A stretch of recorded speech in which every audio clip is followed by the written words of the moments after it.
And welcome to part 4. The truss rod has arrived. I've got to stop looking down. The truss rod has arrived, the frets have arrived, so now it's time to make the neck. So the first problem, I had no idea that truss rods were so skinny. For some reason I thought it was twice as wide as that. And so I don't have a router bit that small. So I found a drill bit that's the right size. And I'm going to take very careful shallow passes. I'll try it on a test piece of wood in a second to make sure it works. So yeah, you can see just, maybe you can't, a standard drill bit in there. And actually, if you want to see what a drill, what happens when you turn a truss rod, I had no idea. Don't know if you can see a gap opening up there and closing, which makes the neck bend.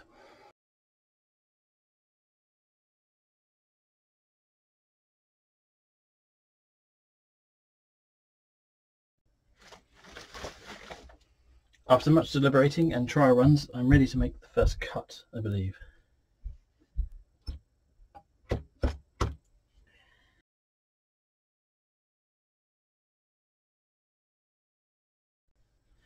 So yeah, apart from where the tape was, past one looks not so bad.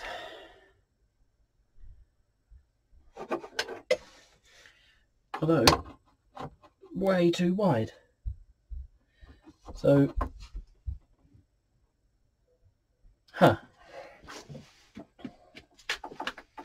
So wobbly drill bit is not the answer.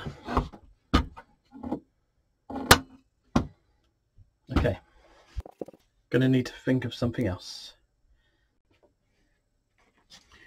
So yeah, totally glad that I wasn't doing this directly into the neck to start with.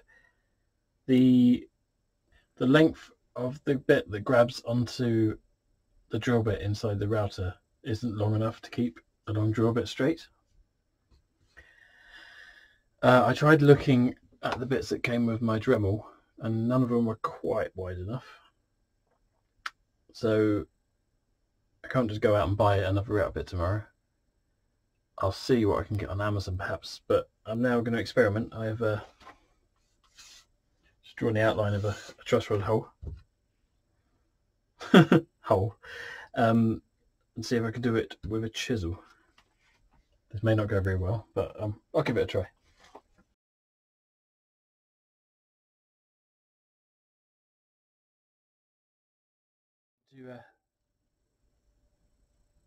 In light of having to abandon the neck once more, I'm going to get the body ready now, a bit further.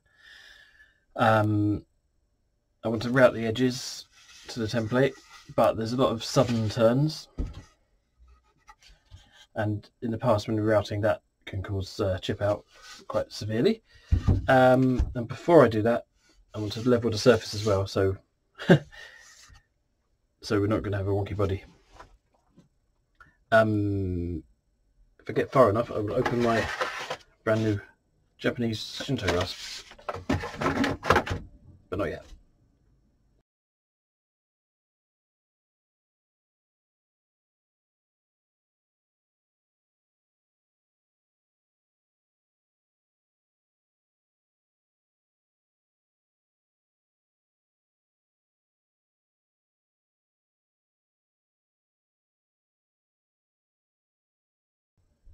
We are now flat.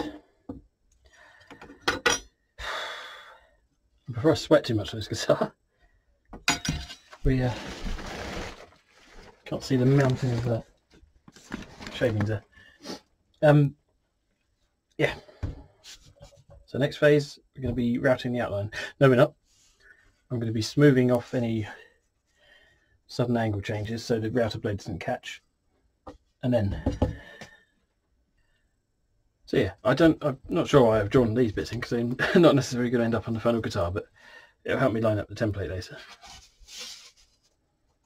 And yeah, there's quite a bit of heft to remove that I don't really want to rely on the router to trim up itself. So, time to get my new toy.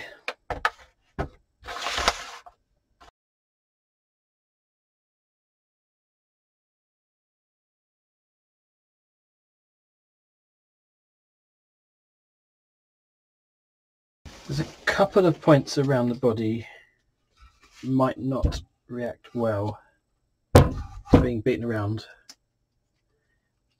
So I'm just going to infuse, put just a bit of super glue in there to make it feel less like it's going to go flying. And where's the other one? So this is the router table I made for previous projects, which now looks hilariously small because I was using it on very tiny bodies before. It will do the job. And I'm going to work up through the different sizes of cutter I've got just to give it the least amount of stress. In case you've never seen this done before, you put a template on with the actual shape you want, and then the bearing on here rides around the template, and this takes off the wood from the body.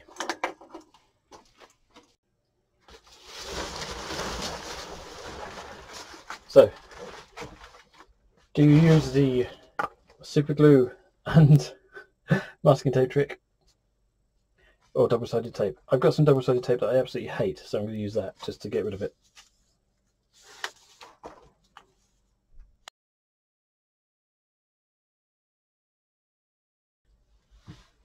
Well, there you go, you're over here. Now, one of the reasons I don't like double-sided tape is how annoying it is to get all these bits off, but that seems to have behaved itself really well today, so good. Right, now I'm going to do some make-believe play runs on this, just because it is actually terrifying. So, we'll just see. And here I remember I was fixing the template and there's loads of filler left on here I need to get rid of. Okay, so I'm glad I did that.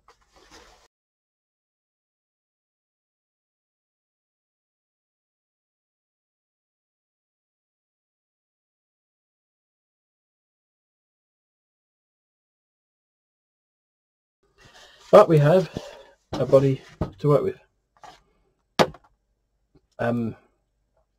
Next thing I want to do is route the neck pocket while I've got the table out. Then I might put the mother of all roundovers on it. Yeah, let's see how that goes.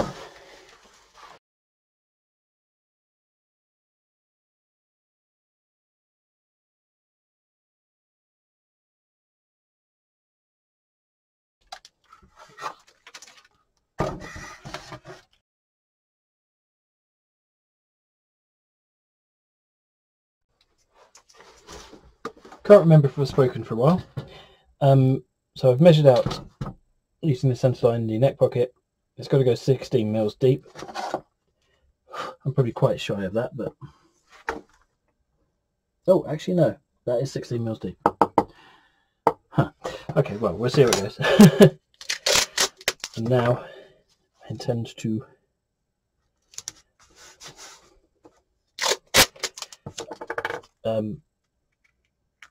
attach the template, which awkwardly will only attach on two sides.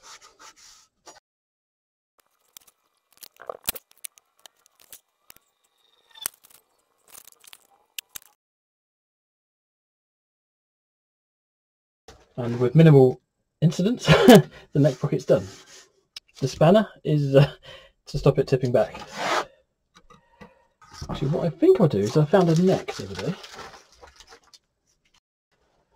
and we'll be on a future project see how likely that is to fit in there.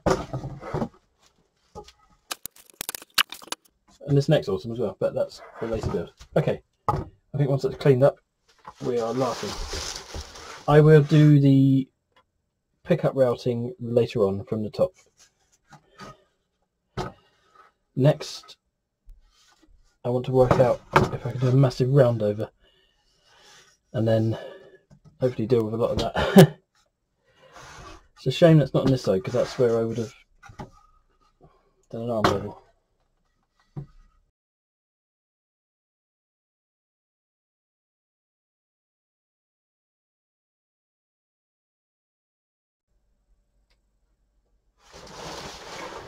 I thought my round over bit was a lot more severe than that, but that's fine, because I hope to kind of chew away a lot of this stuff.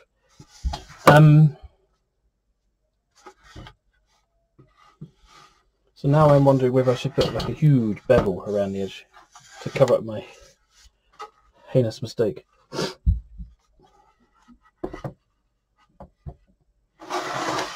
And then I need to work out where the bridge is going to go on the P90. So I think, even though I'm going to go with a wraparound bridge and a P90, I'm still going to stick with this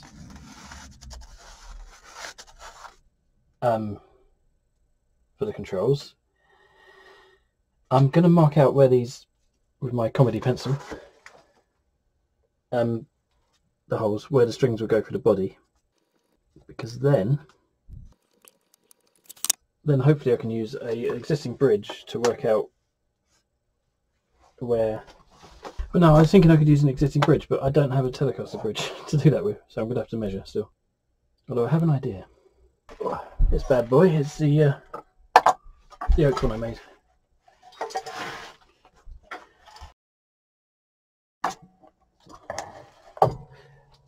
Now, sadly, the neck is really good. It's just unplayable because the weight issues. So, let's go see if that insulates properly anyway. So yeah,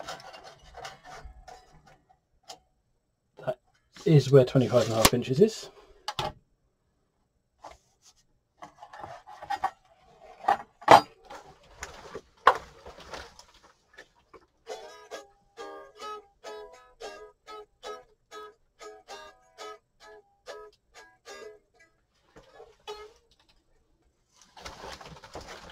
Okay, so 1/4 of an inch up from the screws.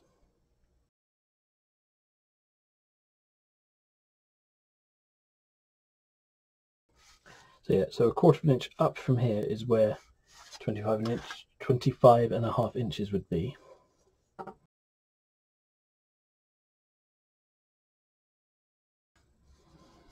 Don't understand how that line is so much higher than that one.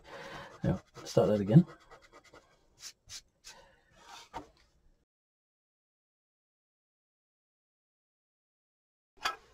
Now, I've seen that these bridges installed at an angle, not at an angle. However, this one has the adjusted to pneumatic business going on, and also I can angle it using these guys here. I can also put it the right way around. No, that's not the right way around. That just get pulled off the strings. Hang on a second. I'm confused. I mean, if it's a wraparound, then it generally comes under like that. Stem that line out.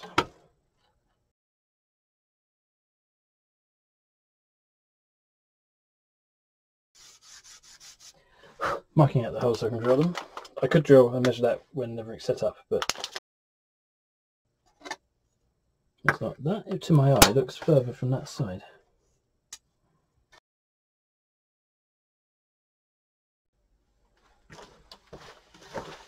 Next up, let's get ready for the pickup.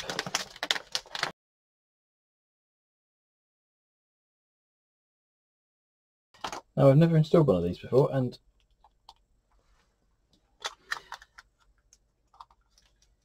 it looks to me like you just put it on the surface, which is fine. I don't believe I've got a template that would suit that. Okay. Anyway, I was putting that here. Go there. So this wants to go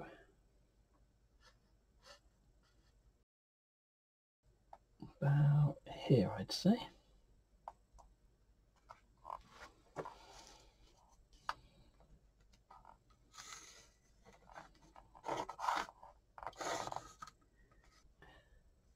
Now I'm looking to see how big the hole has to be.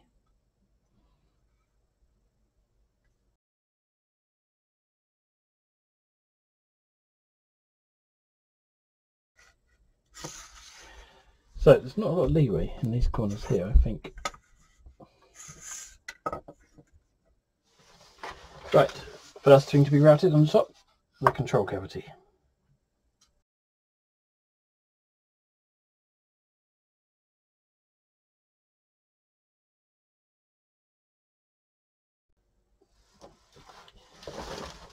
I lost a bit of footage there. I sound drunk. I've lost a bit of footage, but the control cavity is done. I'm now going to route out the P90 cavity. Now I don't have anything suitable, so I'm going to use the edges of other templates to make the square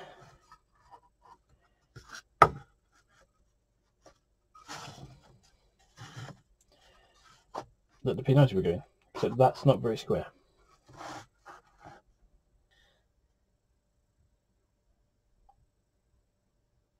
I really would like some decent double-sided tape.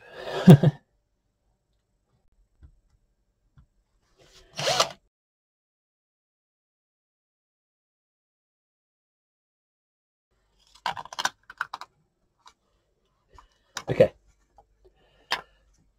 So the corners of this are squarer than I was expecting, so I need to chisel out the corners.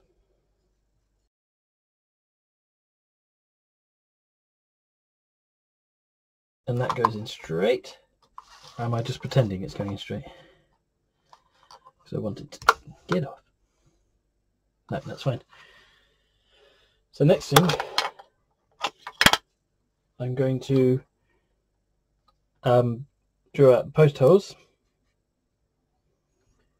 and then I can drill through here to here, and then either from here to here or here to here, so we can put the ground to one of the bridge pins.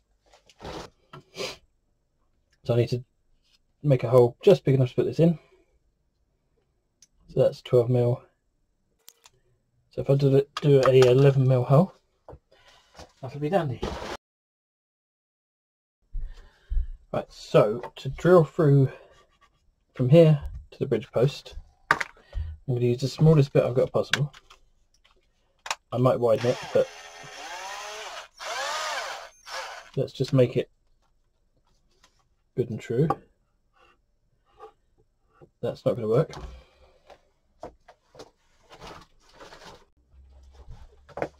Right, so I own these comically long drill bits. And also, incidentally, one of these is 12mm, which may be more suitable for putting those bridge posts in. Although I wouldn't be confident in drilling a straight line. Again, I wouldn't be that confident in drilling a straight line down for something this long. So to protect this surface here, I'm going to tape down a ruler.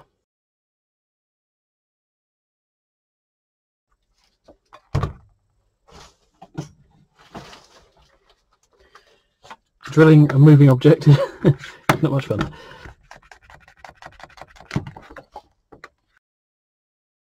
So I've gone in this far.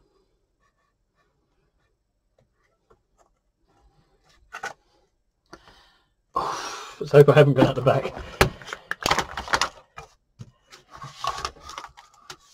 Woo!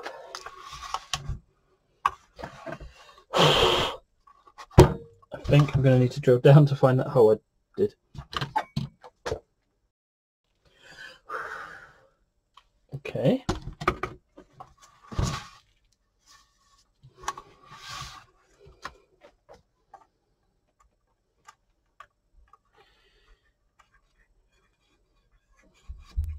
Yep, okay, perfect. There's absolutely no way you can see that, but we can go in there. Right. Now coming from this way, I'm going to drill from the corner here into here. Drills and moving targets. Okay, it's not, my angle is slightly off. If I go any further, I'm going through the bottom, so don't know if you can see, just got the corner. So I'm going to just open up that hole a bit with a bigger bit. Okay, so what other drilling is there? I haven't decided how I'm going to attach the neck yet, so I may drill holes there, I may not. The benefit of a big glue area might work better in its favour than 4 screws in pine, which may wobble. So we've gone through from here to here, here to here. I think that's where we can leave it.